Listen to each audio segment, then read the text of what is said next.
Woo! Wow, that's a bad intro.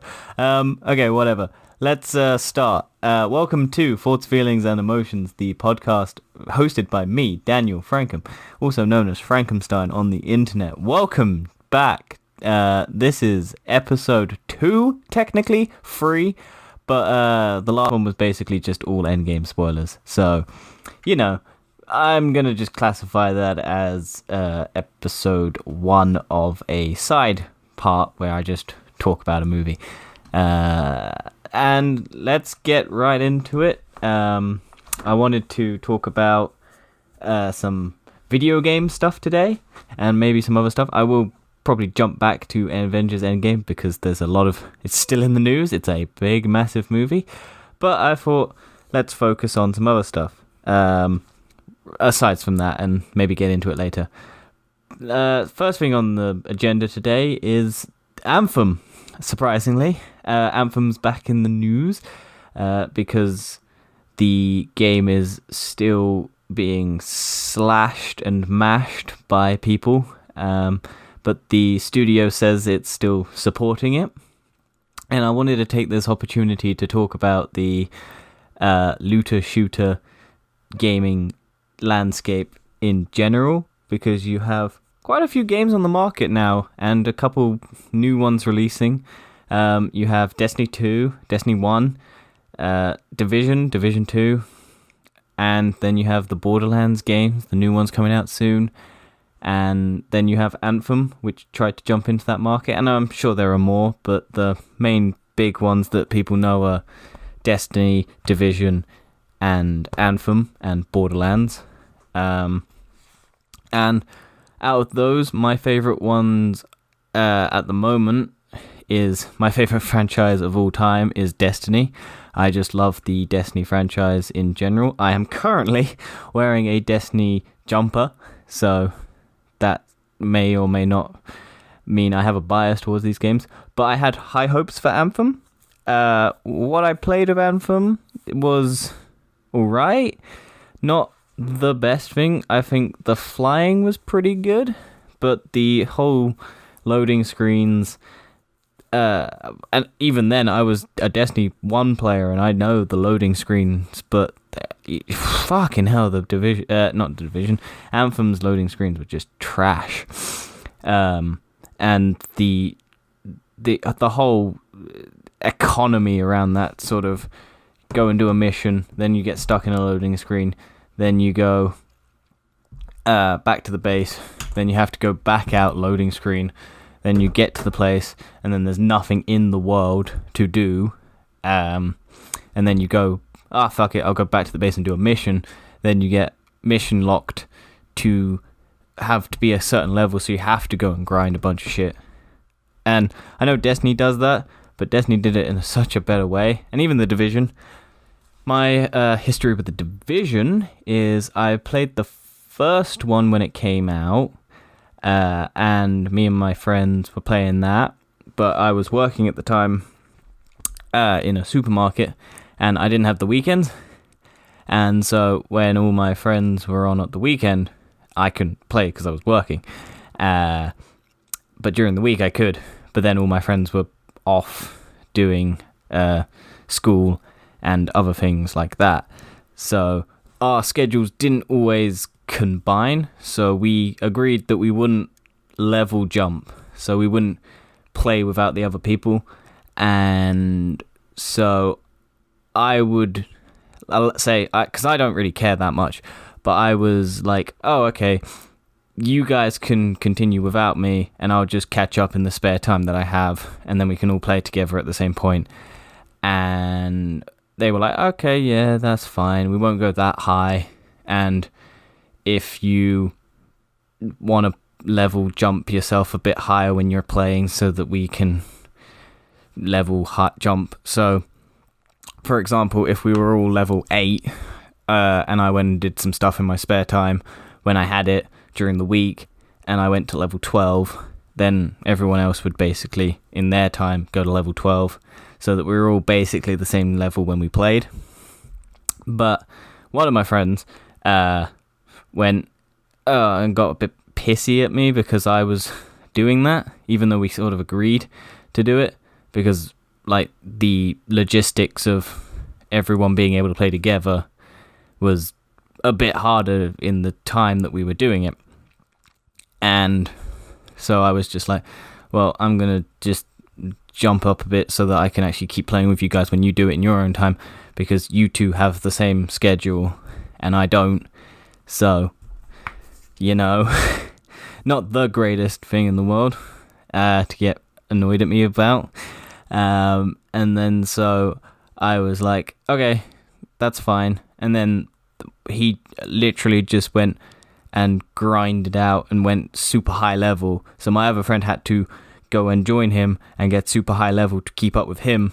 And then I got kind of left in the dirt. And those sorts of games, if you're not the same level as everyone else, it's not enjoyable because all the levels scale up. All the enemy levels scale up to your the highest person's level, so that the highest person isn't just easily going through low level things and getting all the XP, but the person at the bottom always gets stuffed, especially when they're unbalanced games, and you don't have good gear, and for whatever reason games like this hate me. In Destiny I get all of the shit gear. It takes me forever to grind and get the good gear, whereas all my friends, my friends in particular, just get the item that I want when for doing absolutely nothing. Like, I've done Destiny missions that are specifically just grinding to get one weapon, and then my friend comes and joins me and gets the weapon after all of the grinding that I've done, and I don't get the weapon. And in the events and stuff where it's special items, so in Destiny they had the Halloween event where you got the ghost skins and everything, or the ghost shells, and my friend got the Taken one, the ghost over the ghost sheet over the ghost, and I got jack shit through the entire event, because I get the worst luck when it comes to drops. I actually have to go and do the missions and everything, and it's the worst. The worst thing for me when I play those games, because I have to do so much effort and I don't have the time in the day to actually grind looter shooters. Even though I love them, I don't love the design of them. I think I like the worlds more. Destiny's world is great. Division's a bit boring. I don't really give a shit too much about Washington and what's the other one? What's the first one set? New York? Is the first one set in New York? Maybe. I could probably look this up whilst chatting. I have my laptop in front of me whilst also having my computer recording all this, so the setup's a bit better than last time because I didn't have my laptop, because my computer's fucking slow. The only reason I'm recording on the computer is just because then I have a separate thing and I'm not worrying about where everything is. But fucking hell, I hate being dyslexic. Boom. Destiny. Yeah, New York. Boom. I got it right. New York, Manhattan. But I like space more than the real world, sort of, because for me, you can shoot an alien a load more, but shooting a person with bullets, you basically die in one bullet more than less if you're a human. So the bullet sponging doesn't really make sense for me in a looter shooter thing, because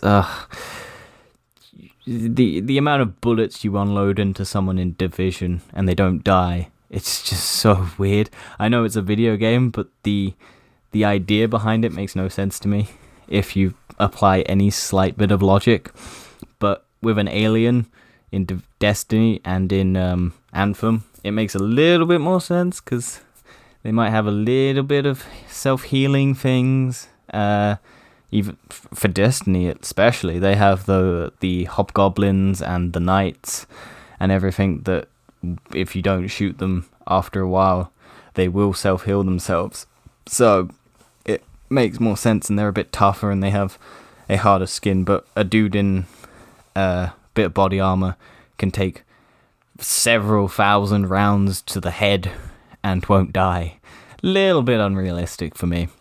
But yeah, The Division, I don't really like I liked the first one, but the whole experience of people just, my friend basically ruining it for me, because I essentially didn't have the time to level grind, and then when I did go back to the game with everyone else, I was drastically lower level than them, and the game didn't really scale to help me in the game. I know a game shouldn't help you, it's about skill, but when you can't do damage to the enemies because your guns don't do enough damage, kind of sucks to play. So, and especially in a looter shooter, they're designed for multiplayer. They're not really the most fun things to do when you're on your own.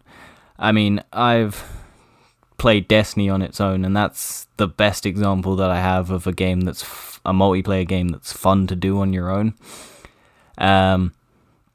Because I can grind through Destiny's just mundane chores and patrols and everything, and I'll still have fun because the mechanics are so tight. I still think Destiny is the best game shooting mechanics I've ever played on a console and on PC, because I have it on Destiny 2 on PC and on PS4, because I was like, I have a high-end laptop, I'm gonna play on my PC. And then I never did, because I remembered I didn't have any people who played PC, because PC gaming is expensive and I don't want to play with randoms. So I do have one person I know who's playing on plays Destiny on PC, but actually no, they do play on PC. It's just that it's difficult to meet up with them because they're doing other things. Having a social life and having a job is very difficult to maintain to play video games, especially when you worked weekends and you couldn't do weekends, and then you went to college and everything during the week. So yeah, playing games, I've lost I've got my weekends back because I got a new job like 9 months ago, which gave me the opportunity to play video games over the weekend again, and record this, which is always good. But yeah, I just wanted to talk about Anthem and stuff because it was a ambitious project that only really took shape after 7 years of development, but they only really started working on the game in the last year of making it, which kind of sucks, because it was basically Destiny meets Iron Man, and two of the best things I've ever played are, two of my favorite things in the world are Destiny and Iron Man. So that was a little bit disappointing to me, but the whole concept of the game is that the world is ever evolving, so hopefully the game studio, like they're saying in this article, will continue to support them despite the persistent rumors that the key development staff have moved on to other projects, so like Dragon Age 4, because I think EA is basically trying to kill this game, even if they wanted it to be a success, because I think they didn't give the developers any leeway in terms of a release date. They had to release it at a certain point in time because EA wanted their bonuses, and if they didn't release the game, they wouldn't get their bonuses. So, kind of sucks. But I think that's enough video game Anthem talk and Destiny and stuff, and then we can move on, because Anthem is a great lead-in, Iron Man meets Destiny, to talk about the Avengers. I really, really want this movie to be Avatar, because fucking hell, a movie that no one remembers any of the characters' names, no one really remembers. It came out almost 10 years ago, and somehow is the highest grossing movie of all time. I guarantee you, if you go up to someone in the street, or even one of your friends, and ask them to name a character in Avatar, without Googling it, they will not know the characters' names. I will Google some of them now, because even I didn't have a clue who any of them were. But you just don't know. But like, what are these names? You got Jake Sully, you got Natiri, Trudy Chacon, and then there's just Sigourney Weaver is called Grace. Stephen Lang is Colonial Miles Quarterish. Then you have Giovanni Ribisi as Patrick something. Like, none of these characters are even memorable, or you don't care. You got Moat, Iatukan Tusute. Like, does anyone know who these characters are in the movie? Like, I just don't get it. I don't get how a movie that only really took off because it was 3D is the highest grossing movie of all time. And I just want Avatar to beat it so badly, to finally knock off a movie that had no cultural impact because you don't remember it. And I really just want to say fuck James Cameron because he made Battle Angel Alita, or whatever it is, Alita Battle Angel. Speaking of which, apparently the second one is confirmed to be in development, and I just fuck you, James Cameron. Fuck you for subjecting me to Alita Battle Angel, you twat. I'm sure the manga and everything is good, and the animated movie is good, but the live action movie is atrocious, and I keep threatening to do it, and I will do it because I did, when it came out, go back a second time and write a shit ton of notes all about what pissed me off about that movie, and I have them written down somewhere, and when I find them, I will do a Alita Battle Angel why it sucks video and dash audio file. Just simply because, fucking hell, I used to have like Batman v Superman and Suicide Squad as my worst movies that I've seen, because I'm sure there are worse movies, but I haven't seen them. But oh my god, Alita Battle Angel took the top spot so fast after I saw that. I've never wanted to walk out of a movie theater more, and somehow I went and saw it twice. Because I was so pissed off, I had to go back and write notes about why it pissed me off.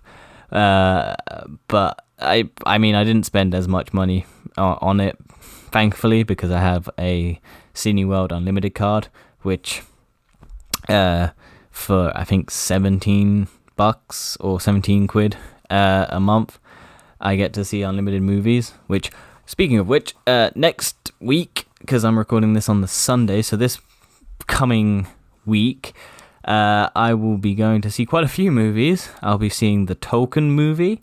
I will also be seeing possibly Detective Pikachu, and there is a couple of other movies that I might be going to see just because of the unlimited card. 8th Grade, which came out last year but has only just really released in the UK, which is Bo Burnham's directorial debut. Fuck, I can't speak. But I've wanted to watch that for ages, but it never came out in the UK, like, because it's quite a small release window. I wanted to watch that, so I'm watching quite a few movies this week, and I will be doing, once I do the wrap-up video, podcast next week, you'll be hearing all my thoughts about those movies.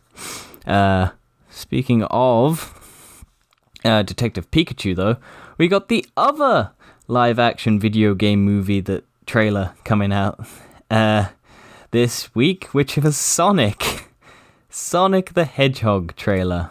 And oh boy, did the internet hate that. We got Sonic looking fucking terrifying, and so terrifying, in fact, that the internet went batshit insane and ripped it to shreds. And then the director came out and said, "Okay, yep, we get your feedback, internet. We're going to change the design." And oh boy, I don't know how they're gonna pull it off to change the design in, I think, 6 months for an entire movie. They're gonna have to work overtime, because my thing is that if they want to show people the new design, they're going to have to focus on those bits specifically so that they can re-edit and recut a trailer so that they can show people. And then if people don't like that, then I don't know what they're going to do. Because if people don't like the redesigned character, they're going to have to either redesign it again, or they're going to just have to stick with their guns and just release the movie with the new character design that no one really likes either. I don't know if it's a win-win situation. It's a lose-lose situation at the moment, because unless they focus and release a new trailer quite soon, and they just focus and they don't change the character design fully across the whole movie, and they just release a trailer soon and see how the internet reacts to that design, then you're better off. But if they don't do that and they redesign the whole character and then release a trailer closer to the movie, which is probably going to happen, and the internet still hates on it, and they're still going, "Oh fuck, we need to change the characters," the character's just going to get worse and worse, because I don't know how to edit and design characters and do animation for live action stuff, but the people behind it, it takes a long while, I imagine. I'm sure this movie's been in development for quite a long time, and the amount of effort and time put in by the animators, and I'm sure the design team was the studio making the design choices, not the animators. I'm sure the animators were probably a little bit more hesitant on the design, but they had to do it because that's what the studio wanted, and that's how they get paid. I'm sure if the studio was just like, here's the character design, do it like the classic Sonic design. Now, I don't personally give two shits about this movie. I was probably going to go see it because I have an unlimited card, so it wouldn't have cost me anything extra, and it would be just a movie that I was like, oh, okay, because I want to try and watch more movies this year. Each year I've watched more movies since 2016. Since 2017, since 2016, I've kept going to the cinema more and more. So 2017, I kept a log of all the movies that I saw in cinemas and on TV, like stuff that released that year on Netflix and everything. And 2018, I kept a log, and I think 2018 I watched 35 movies. And I'm not a movie reviewer. I really don't. I don't review movies. I haven't really reviewed a movie except for the Avengers Endgame, because I don't know. I don't really think people give a shit about my opinion on a movie. Because my opinion on a movie is it's good or it's bad or it's okay, it's a film. And the internet doesn't really like those, the little middle one. And a lot of the time it is the middle one. Because for some odd reason, everything is black and white these days, and nothing can be grey. Nothing can be a movie that you go and watch to turn your brain off, and it doesn't have to be an intellectual masterpiece, or it doesn't have to be a blockbuster action movie. It can just be a movie that you go see and you enjoy whilst you're in the cinema, and then you never think about it again. But it has to be the worst movie ever or the best movie ever nowadays. And so my opinion of it was alright, I think people would watch it, isn't really the most entertaining thing in the world. So look forward to 3 or 4 separate reviews that all go, yeah, it's pretty good, or it was alright, or it's pretty bad, you know. But I'm hoping, I don't tend to go and watch movies that I know I'm going to hate, so, you know, I mean, I didn't intend to hate Alita Battle Angel, I didn't intend to hate Batman v Superman, even though the trailers were terrible for me. The Suicide Squad trailers were terrible, even though a lot of people liked them. I was one of the people who was like, no, these trailers are terrible. What are you on about? This movie's going to be atrocious. And everyone was like, no, the trailers are good. They're super good. I was just like, no, they're not. These trailers are fucking bad. For Batman v Superman and Suicide Squad. These characters look atrocious. For the Suicide Squad one, the dialogue is horrible. The music is horrible. For Batman v Superman, it basically reveals the entire movie and the plot points and everything like that. And the Justice League trailer was terrible. And all the DC trailers I thought are terrible. And the movies have not done anything to make me go, yeah, these are good. Like, the only one that I think I didn't hate was the Wonder Woman one. And I didn't hate the Aquaman trailers. I just thought the Aquaman trailers were pretty boring and showed you way too much, because I think they released a 5-minute trailer of the fight scene in Italy and the whole reveal of Aquaman's suit, which is the last bit of the movie, really. And so that 5-minute trailer basically showed you the entirety of the movie. And I was just like, DC, please stop. Please stop ruining your movies by showing everything, because these movies aren't good. Aquaman is fine. I don't know how it made $1 billion. Wonder Woman is good. I don't think it's... I think it's on par or slightly better than Captain Marvel if we're comparing female-led superhero movies by both companies for some odd reason. I know the internet would want my opinion, even though I don't care that much about it. Another thing, I don't get the whole hate of Brie Larson. She seems very nice, and isn't calling for the eradication of all men in media. I don't get how people think this. She is calling for more female and diverse people to join the men, not get rid of the men and just have the women. That's not her point. The internet has misconstrued her actual point. She's complaining that 40,000 billion men can't always connect, white men at least, can't connect with a black woman's point of view in a movie, so they'll go, oh, it doesn't really matter to me.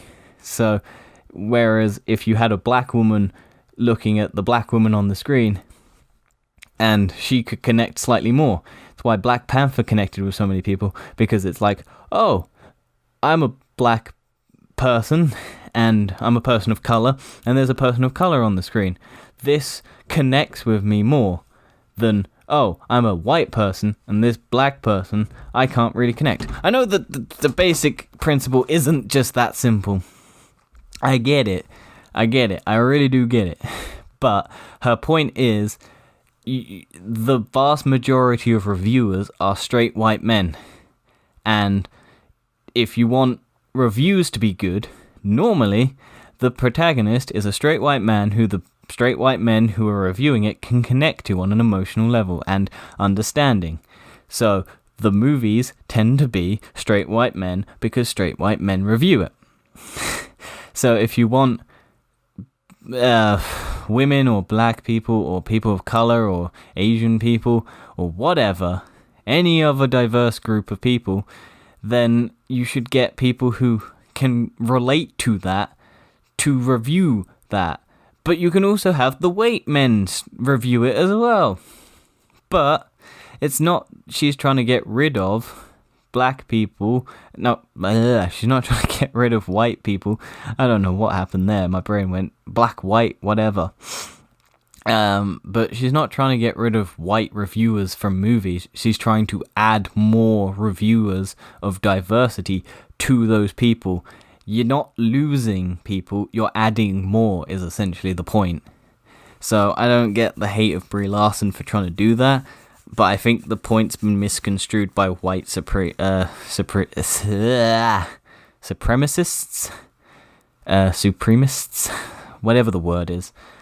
But I don't get the hate,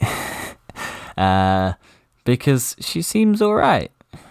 She's an Oscar winner. I think she's an Oscar winner. So she's a good actress, and I like her as Captain Marvel. I liked how they used her in Avengers Endgame. I don't think she's the worst character in the MCU. I think her character is overpowered, and it's a struggle to do it. It's like Superman, but because it's a woman, it's apparently a problem. But you run into the same problem with Superman, a character who is super overpowered and doesn't face a challenge by a normal person. You can't always connect with it, which is why in Avengers Endgame I think they used her pretty well. She's been off helping other planets, and she's not in the action, and then when she is in the action, she basically destroys Thanos' ship, comes down, beats Thanos up because she is pretty powerful and can take him on a bit, but then she's still vulnerable to the Infinity Stones and gets punched by Thanos holding an Infinity Stone in his bare hand and punches her in the face. And she doesn't completely one-hit KO him. She can stand against him because he is equally as powerful, if not slightly less powerful, at that moment, because he's had to fight the entirety of the Avengers. So he's a little bit tired, I imagine. But she's only just come in, so she's pretty kind, and she gets beaten. But it's not a problem if you do it right, because whatever. Anyway, let's move on from my slight rant about Marvel women diversity, why it's not a problem, that Marvel is trying to make it a more inclusive thing for other people than just white men. They're not trying to make it so that the white men disappear. They're trying to make it so everyone's on an equal standing point. You're not fucking disappearing, mate. Let's talk about disappearing. Let's talk about Ted Bundy. I want to just quickly step on this because I kind of find it annoying. The Ted Bundy movie with Zac Efron in the lead is on American Netflix and on Sky TV in the UK. Guess where I live, and guess